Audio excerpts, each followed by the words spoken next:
otherwise known as Colman Domingo, Aml Ameen, Glynn Turman, Michael Potts, and Gus Halper.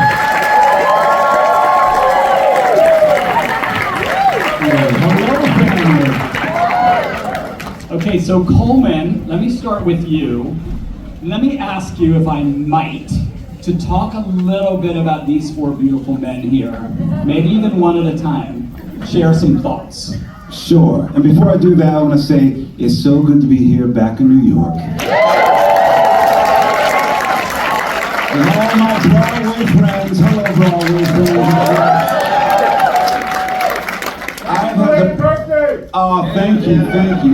I have had the privilege of working with these brothers on this film, and we put our hearts and souls into it. Thank you. Every single one of them, and they're all so very special. So it's a beautiful privilege to get to introduce them to you. Gus Halper and I actually tried to kill each other on an episode of Fear the Walking Dead. Before, and this is we were cast in this two-hander in season 7, and it was crazy and weird and almost kind of sexy that we were trying to kill each other all the time. It's sexy, right? And then I got to know him as an artist and the way he works and the way he laughs. And then it was just a beautiful experience. And then I thought that was it. And then 6 months later, I was like, I wonder who's going to play Tom. And then George says, we cast a brilliant actor. He's got a little gap in his teeth and big hair. Gus something. Gus something. Gus? I was like, there's not a lot of Gus's. Gus Halper? I think that's him. I was like, are you kidding me? We try to kill each other and now we get to make love. Also, correct me if I'm wrong, but the episode hadn't aired yet. No, it hadn't. And like a week or two after we cast him, the episode aired. Exactly. That's right. Yeah. And we just went on this beautiful journey. He's such a beautiful actor who just, and you see that, he's just open and he dazzles with his eyes. He shares a piece of his soul. That's Gus Halper.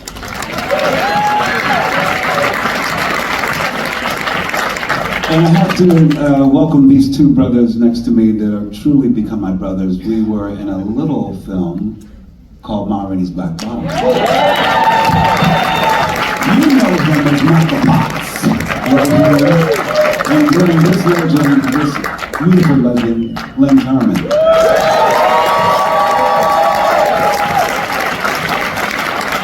We learned how to dance together on Ma Rainey's Black Bottom, and it became such a brotherhood and friendship and lots of laughter and bringing so much of, what we've been doing for years together. Everyone, they left everything out there, truly, and they're the most generous actors and humans. And so George has sort of formed this company of actors that he wants to work with again and again, and I was so blessed that they were going to be my brothers on this journey, telling Rustin's story.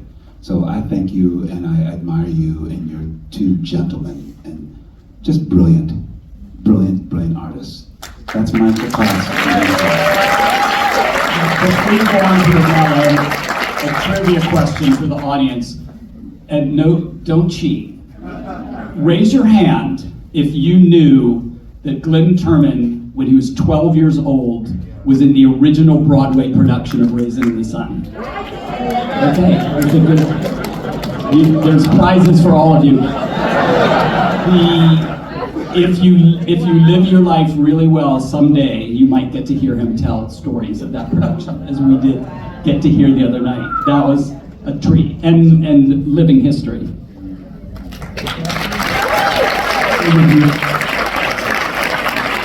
And then I want to introduce you to this young man who really has become a brother to me. We actually had the privilege of working, we actually didn't have any scenes together, but we really tore up New Orleans together. And we were in a film called The Butler. We played young Forrest Whitaker, and I played, this wild guy who ran the White House butler staff. But he has such a beautiful heart, and I just loved and admired how we were really, and we'll talk about this and talk about how we were really investigating tenderness between these characters. Because I think there's things that we care about, showing tenderness between black men. and how we love each other, and how, we can be delicate. And that was also a challenge back then as well, to whether the movement or whatever, any way they wanted to use against us. But he has such a big heart, and he's a multi-hyphenate, beautiful director. The holidays are upon us, so he's got a film called Boxing Day that came out last year. You must watch. Put it to your queue. So this is Aml Ameen.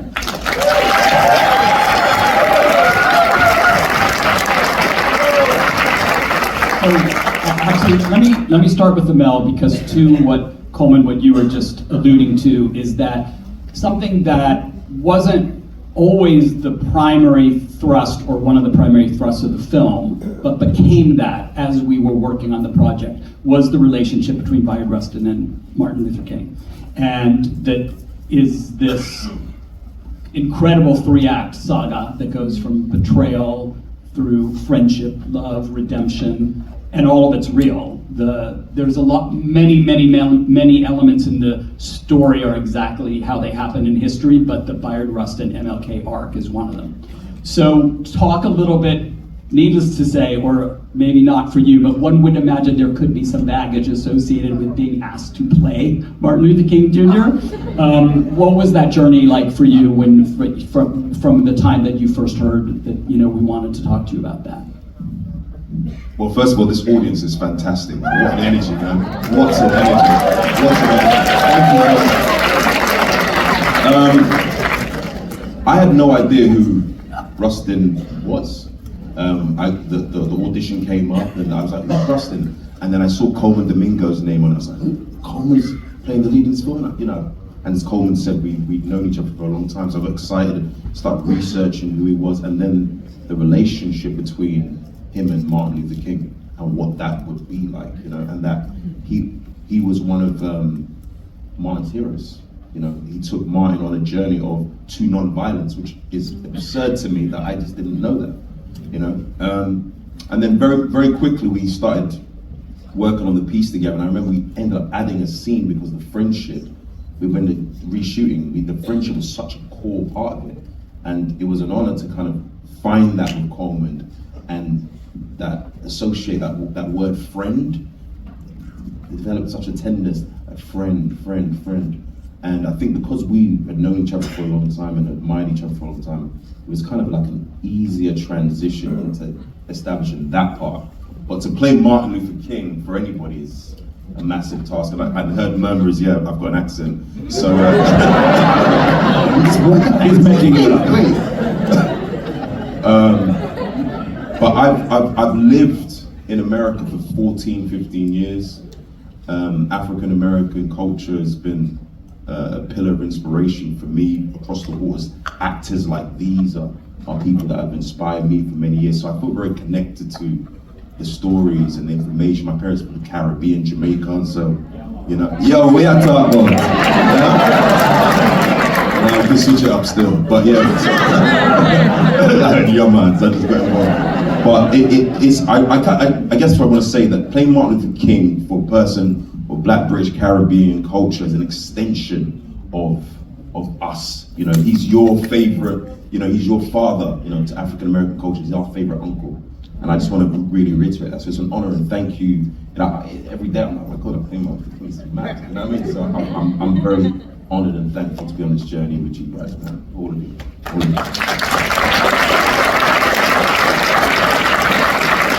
On that note, I'm sad to leave, but I actually don't have to be sad because I get to sit in the audience and listen to these 4 spectacular people. Please welcome our actual moderator, Abby White.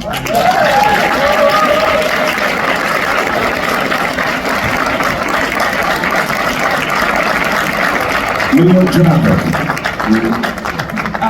I shouldn't be here. He was doing a great job. What is happening here? I was effectively replaced.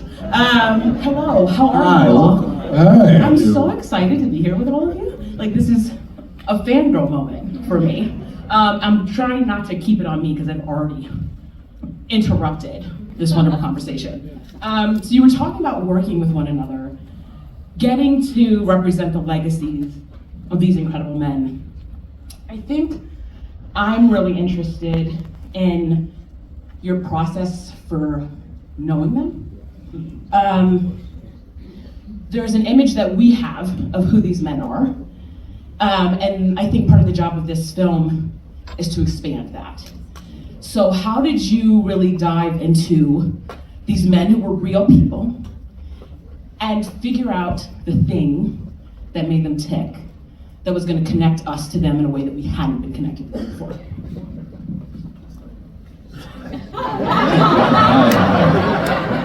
Well, so I played Tom Kahn, who is a real man, but is I assume unknown. So that certainly took some pressure off. Although, you know, just knowing that his loved ones would be watching the film, and it definitely ratchets up the pressure to do his memory justice. But I think that, first of all, I think the script by Julian and Dustin, I think that the relationship between Byard and Tom was so, the love that they felt for each other, the romantic and platonic, was so vividly drawn throughout the script. And that was my entrance into him. And then, you know, once I got the role, started researching him and learned a little bit more about his, he was a speechwriter, a ghostwriter for all of these guys. He wrote speeches for Byard, he wrote speeches for A. Philip Randolph, he wrote speeches for, he worked for the AFL-CIO after the Civil Rights Movement and wrote speeches for the head of the AFL-CIO, and just his intellect and his passion and his heart became so clear through that research. Yeah, I think the thing that stuck out to me most about him was how deeply he felt, but how he never let that feeling get in the way of the work, which are the priorities of a true activist, which was really, you know, I had an immediate affinity for him. It really endeared me to him. Good night. So I will say,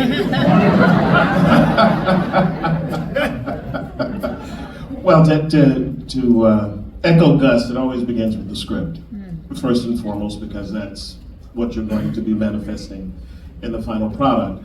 I did not know about Mr. Robinson before this project, and I did not know about his contributions to the march in 1963, and his contributions in general to the nonviolent social justice struggle. So you begin by finding everything you can about this human being. I did everything short of going to dig up the archives of some of his writing. I couldn't do that. And then you begin to look at archival photographs and things to get a sense of who this person could be. And then you go from there, pretty much. You suss out as much information as you can. You try to figure out what other people said about him, what he said about himself, and that's kind of it. And you build from there, and you've been in it, the interplay between yourself and everyone else on the set with you. And hopefully you come up with something authentic. What's important about this? Who the hell cares? Okay. Did it ever happen? Are these people real? Where do I find anything about any of these people? Is there a place to go? Was I taught about him in school? See where I'm going with this? Teach us. Daddy, my kids have said to me in the past, what did you do during the civil rights era? I said, well, I was blessed to have been a part of some very wonderful projects. Projects that spoke about very important times. Projects that reflected the times that we were in. Times that brought the times that we were in to the people, so that they would gain knowledge and have some sort of personal connection to what we did do. I was an artistic warrior. So that when a piece came to me like this from our dear friend George, I was able to sharpen my saber and go back to the front lines.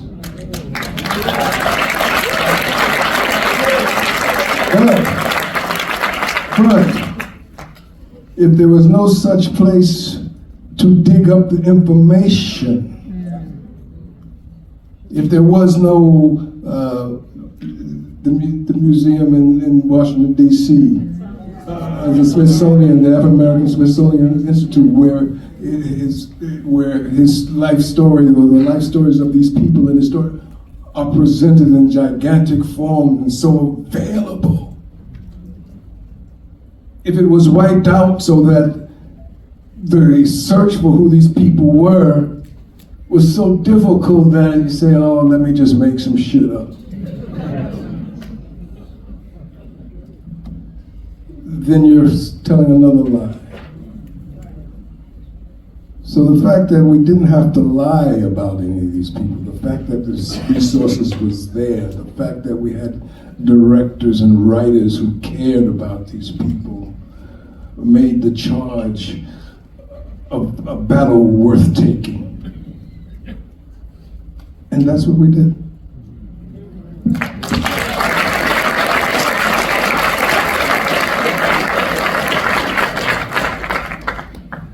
I sat next to Glynn Turman and just took all that in. Do you know what I mean?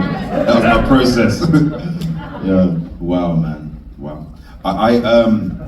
For me, I think it started with, strange enough, the voice and how Martin spoke and why he spoke of that kind of musicality, trying to figure out that and his Southern Baptist roots and his Bostonian influences.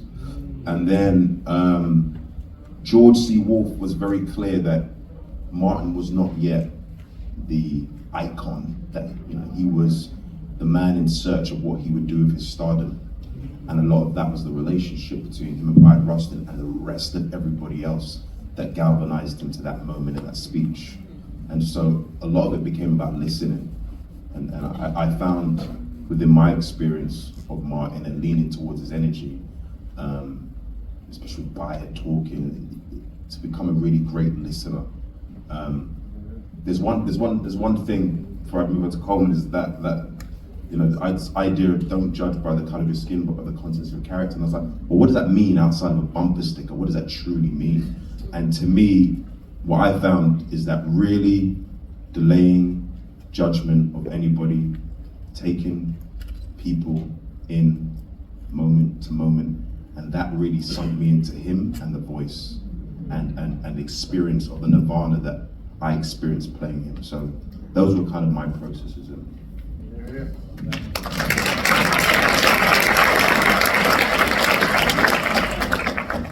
I can talk process and about, there's many actors in here, and I feel like I don't want to bore anyone, but there's the details that we all do of finding the voice, using the language, finding the pitch, the physicality. They all laid out all these things that I think that I incorporated in my work, and I had a good 5 months to prepare myself. And then I worked very rigorously. I probably put myself through, well, for this, I really had to put myself through like 40 hours a week of my own rehearsal to get myself prepared, because I knew the work and the research and the detail had to be there, but the thing that I knew more than anything is that I had to call on a different part of me to be a true leader, to find that part that was in service, not only to Bayard's story, but to come in and be in service every day to my company and lead the cast, the crew, and be the soul of the production, because it all flows through Bayard. And I had to find the spirit. I feel like that was the thing for me, that I had to ask and divine myself and just try to find that thing from God, I think, that ran through these people. To these people, all of these characters devoted their life to everyone's, civil rights and human rights. I do many other things, in my life, but someone who dedicates this since they were 15 years old, I had to find that spirit to raise that every day. So even beyond being on set 14 hours a day, called at the top of the day until the end of the day, and then go home and prepare your mind, body, and soul to be that light and that love. That it's a lot, but I knew that these people deserved it. All of these people that we represented, they deserved it. And so that was the thing, more than anything, part of my work that I had to call on, and that was a privilege. And he did. He's the most wonderful leader in film I've ever worked with. So before the film dropped, I talked to your production designer because I was really interested in how you recreated the March on Washington. But somehow our conversation sort of wound its way into talking about how many offices there are in this film. And it seems silly, but I think it actually does something really interesting performance-wise, because it throws you all into these tight spaces where you have to get really intimate. It almost feels like a theater stage, because you have this singular space and most of the energy is coming off of you, how you're playing off of each other. And that's a different energy than when we get to the March on Washington, where it's this open space and it's part your own work, part archival footage. It almost feels you're more together, there's more people, but we land on that final moment where Bayard is alone, cleaning trash. So I want to talk about how those office moments really let you play with what the team had given you, script-wise, how George had worked with you, to really get to the heart of what was at stake for these characters, these people, they're not characters, they're real people. And how that felt different than filming that March on Washington moment, where the walls aren't trying to contain your energy. Well, the beautiful thing is, in every one of these spaces, and I think the film is so clear about what it is, about the kind of spaces, since I was basically in all of the spaces. The dark spaces, your body changes, the environment changes because it's about safety and it's dangerous. So there's a lot, Bayard sort of, in his night spaces, lived in the corners of society, the margins, right? Dark streets, you name it, alleyways. But then you come into these offices, and you have all these people with incredible ideas and ideologies, and they're all wrestling, and they all are smart, and they all are witty, and they're all battling it out. So it felt like we're in a boxing ring, and then every so often, every day I had a new boxer, and I was like, oh my God, here's Foreman today. Wow, okay. Macho Cumachos, and then I know y'all didn't think I had that, but references like that. No, but then you have heavy hitters coming in every day, and then towards the end of the shoot, you have, suddenly you have Jeffrey Wright coming in. You're like, oh man, what's this going to do to this room? Everybody's already hot-headed. You got Glynn Turman slamming his hands down. You got Michael, telling people that brilliant black men and Tom, and you have all, it's just brilliant. And so you have, I think you have the opportunity to really let it be character-driven and really let it be about language. It's really about language, because these people, it's not about fancy camera moves. I think another director would have just, this camera's always moving. But George trusts his actors, and he puts us in a space where he wants, he puts the cameras on the outside. And he's like, I want you guys to really, use that language. That's sexy. That's where you get the heightened sense of these scenes. So that's what happens in, I think, a lot of these office scenes. And the offices are different. Sometimes they're a bit more buoyant. The typewriters, and they're sort of dancing, and then Branford's music makes it buoyant and has light. And I think, and then you get to the outdoor spaces. One of the spaces for me is one of the most breathtaking. And people also question if that was real or not, because it does look like, is that green screen? No, we were on the Washington Mall when I'm walking up, and me and Courtney are walking up, and we say how beautiful this is, the place of possibility. That was all real. Wow. It was that beautiful because it really, and I think, I don't know if it was colorized or some way, but it's that heightened, because anyone who's been to the Washington Mall, and you stand on the steps, it feels like possibility. It feels endless possibility. That's where Bayard truly lived. You know what I mean? He lived there, in that space, and that's why the colors were so rich and blue and vivid, and then you could breathe a little. So anyway, that's what I thought I'd share. Well, but even to tag onto that, because I think that was the beauty about Rustin and about creating this, because oftentimes the production designers, we walked into these very cramped, almost dilapidated spaces. And so it was a great thing to watch Colman as Rustin. He saw the dream. He saw what the possibility was, even when everyone else was not quite sure that the space was even safe physically to be in, and that whether or not we had the materials for it. So I think it was a great thing to watch how, through the production design and through George's direction and the actors coming in, if you watch the movie, how these spaces begin to live, how they begin to come alive. And I think that was sort of the great thing, because I remember that marching into that office space, that building that we went into, and I think we were even afraid to walk up the stairs because it didn't seem safe. And then Colman bursts in, and he's Rustin. It's like, over here, and it's here. This is over there, and we do it. And suddenly, suddenly there it is. Yeah. I'm so glad I asked that question. So we're gonna open it up to questions. Someone right here who I can see, or do we have people with mics? Do you have a mic? You want a mic or no? No, oh, you're talking loud enough, I think. Go ahead. When you have a film like it, the film fluctuates between being an ensemble and focused on the bear. And it's a very interesting dynamic when you go from the bear to the ensemble, which relates to your comment, but it's also a different dynamic. And so you have like these set pieces where like you and Martin Luther King are interacting, and then you have these big broad pieces. Does it change your mindset as you go into it, not just like going into a room, but also looking at the dynamic when you're working with the group of people versus the individual set pieces? Well, I guess you have to. I guess that is for me. Starts with you. Well, I guess, and I think to reiterate the question, does it change for me when there's sort of like, there's a lot of solo pieces and duets? It does. It changes every dynamic. I would say this: there's a technical thing that just made sense for me and for George. That even the way Byron uses his voice, Byron Rustin had this created Mid-Atlantic Standard accent. It was a little bit like Katharine Hepburn. Yeah. Why did he do that? Why did he have that? Because when I was researching, I'm like, he speaks differently all the time. Sometimes it's very British, sometimes it falls away. What is this? So I asked Rochelle Horowitz, who was featured in the film.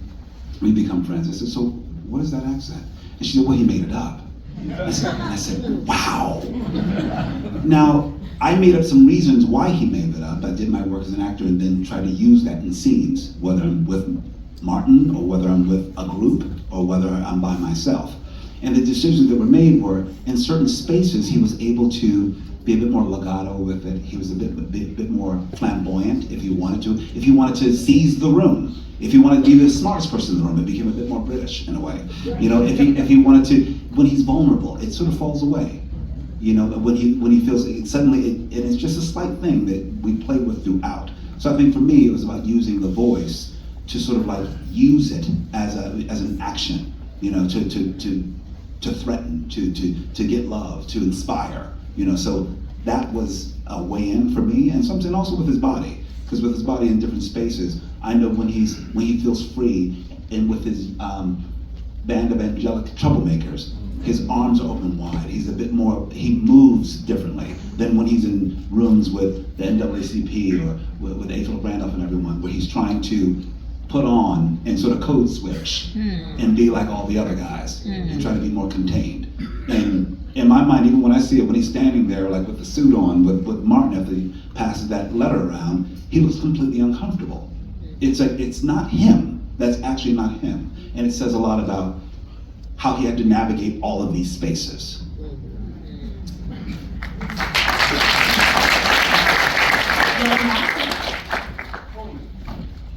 The story of telling about gay love, especially for that era, is a taboo for that. and then bring that particular story and aspect of, of this to this era. What was it like for you? I've seen you do a variety of exhibition of storytelling of that. But what was it like for you to bring this character, who's iconic, working with Martin Luther King? What was it like to bring that story and that bit of a taboo story in our book to life? First of all, thanks for that question. I thought it was fantastic. I read an earlier version of the script where it leaned even more so into that territory. And then I think it struck a fine balance to make sure it was just making sure he was on task with his actions, but also that it was such a part of himself. Because he was a very free person when being sexually. He was liberated long before the word in our culture.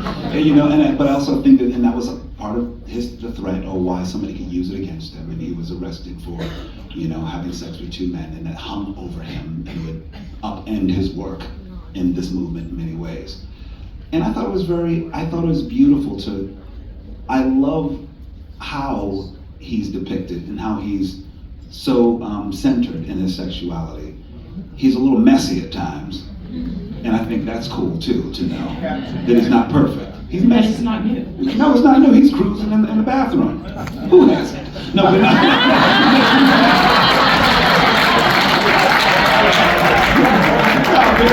No, but for real, he's cruising. I'm a married man.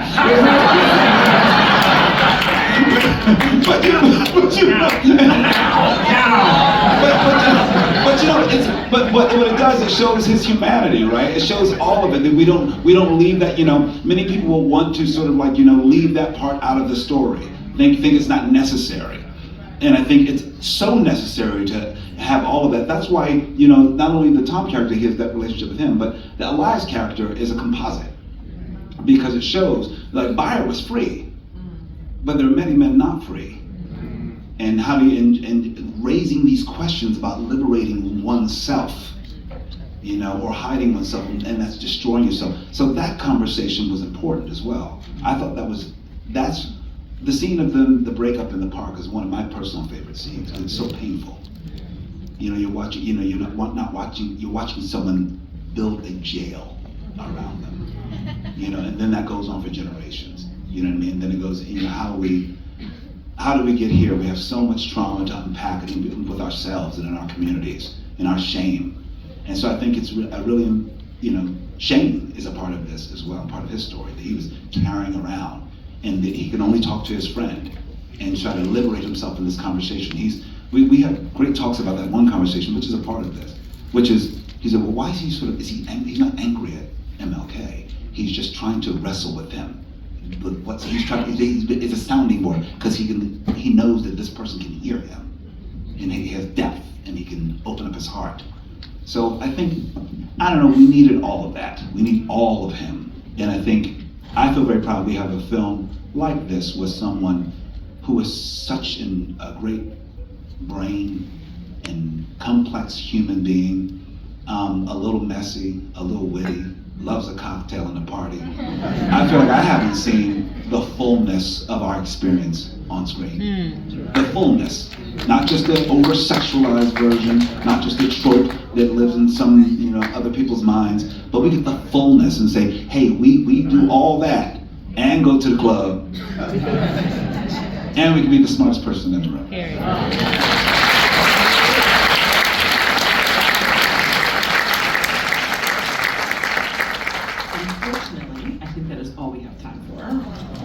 I'm so sorry. If I could pay $10,000 to extend this for 30 minutes, I absolutely would for you. This is as great for me as it is for you. But I want to thank everyone on stage here.